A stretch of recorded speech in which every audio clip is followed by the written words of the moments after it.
Okay, let's dive right into Genesis chapter 9. Right. This is immediately after the flood, isn't it? Exactly. The waters have receded, and it's like, okay, now what? A fresh start. A complete reset, really. And God lays out some foundational principles right away. Yeah, first thing, God speaks to Noah and his sons. There's this blessing, but also a command. Be fruitful and increase in number and fill the earth. Sounds familiar, but given there's only 8 of them. It's got a whole new urgency, doesn't it?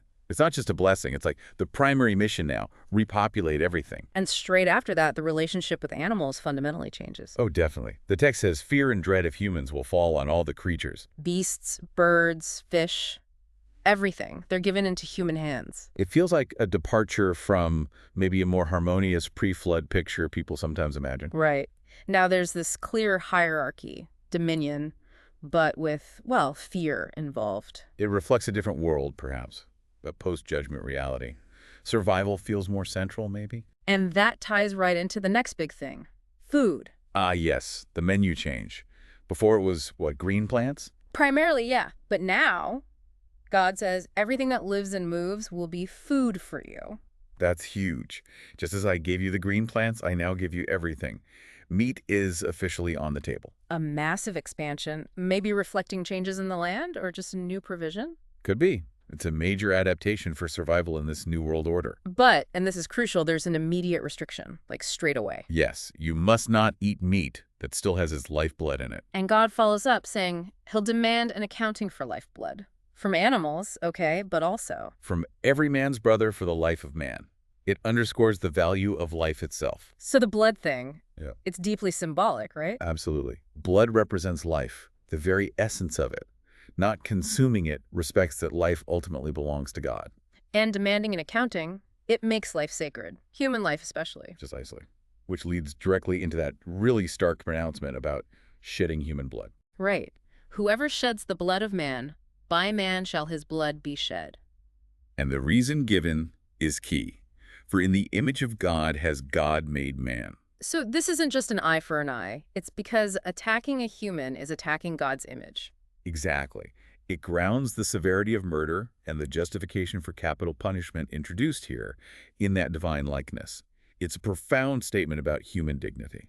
Okay, so after these rules for life, we get the covenant. Yeah, God establishes this covenant, and what's really striking is how broad it is. It's not just Noah and his family and their descendants. No, it's explicitly with every living creature that was on the ark. Birds, livestock, wild animals, all of them. So it's a universal promise to all life on Earth. That's the core of it. Never again a flood to destroy all life, to wipe out the earth itself. An unconditional promise. And there's a sign for it, isn't there? Something visible? The rainbow. My bow in the clouds, God says. A sign of this everlasting covenant for all generations to come. And it's interesting, God says he will see it and remember the covenant. It's a reminder for God, linked to this natural phenomenon we see. So we have this whole new framework. Repopulate, new relationship with animals, new diet with a key rule, the sanctity of life, capital punishment linked to God's image, and this huge universal covenant sealed by the rainbow. A massive amount packed into one chapter, setting the stage for everything that follows. But it doesn't quite end on that high note, does it? The focus shifts dramatically. No, it pivots immediately to Noah's family, Shem, Ham, and Japheth. And it notes, from them the whole earth was peopled. Setting up the dispersion, yeah. But then we get this very human story. Very human. Noah, the man of the soil, plants a vineyard. Drinks the wine, gets drunk, passes out naked in his tent. It's quite jarring, isn't it? Papa. After all the divine pronouncements, this stark reminder of human frailty, even Noah. And then Ham. He sees his father's nakedness. And crucially goes and tells his brothers outside. Which, in that culture, that's not just, oops, saw something awkward, right?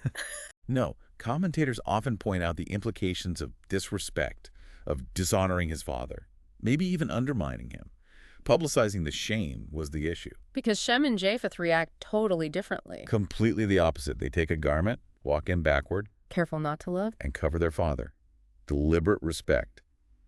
Covering the shame, not exploiting it. So Noah wakes up, finds out what Ham called his youngest son here did. And this leads to those pronouncements. The curse and the blessings. First, the curse. And it's on Canaan, Ham's son, not Ham directly. That's a really important detail. Cursed be Canaan. The lowest of slaves will he be to his brothers. This has had such a fraught history of interpretation, hasn't it? Hugely, and tragically misused to justify awful things like slavery, which Yeah. is, a complete distortion. In context, it seems to set up the later relationship between Israel and the Canaanite peoples. Then he blesses Shem. Blessed be the Lord, the God of Shem. Tying Shem's blessing directly to God, identifying Yahweh as Shem's God, this is critical for the line leading to Abraham and Israel. And he repeats that Canaan will be Shem's slave. Then Japheth gets a blessing too, Yeah.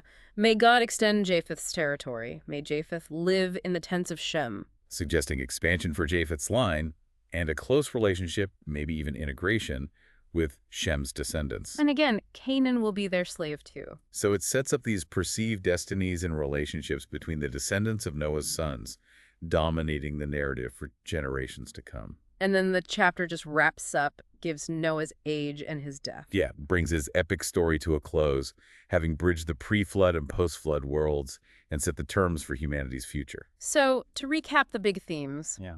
we covered those post-flood mandates on life and food, the deep meaning tied to blood, the image of God reason for capital punishment. Right, and the huge scope of the covenant with all life, the rainbow sign, and then that really complex family incident with Noah and his sons, leading to the curse on Canaan and blessings for Shem and Japheth.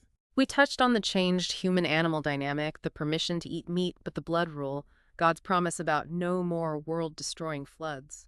And how that moment of disrespect, of seeing and telling, led to words that shaped perceived national destinies, and unfortunately were later twisted. It covers blessings and some really difficult legacies. Okay, so here's something for you to think about, building on all this. How do these mandates and the curses and blessings we just talked about in Genesis 9, things like filling the earth, human value tied to God's image, the specific destinies spoken over the sons, how do these ideas keep echoing? How do you see them playing out later in discussions about our relationship with the planet, our relationships across different peoples, and maybe even how family legacies, good and bad, get passed down?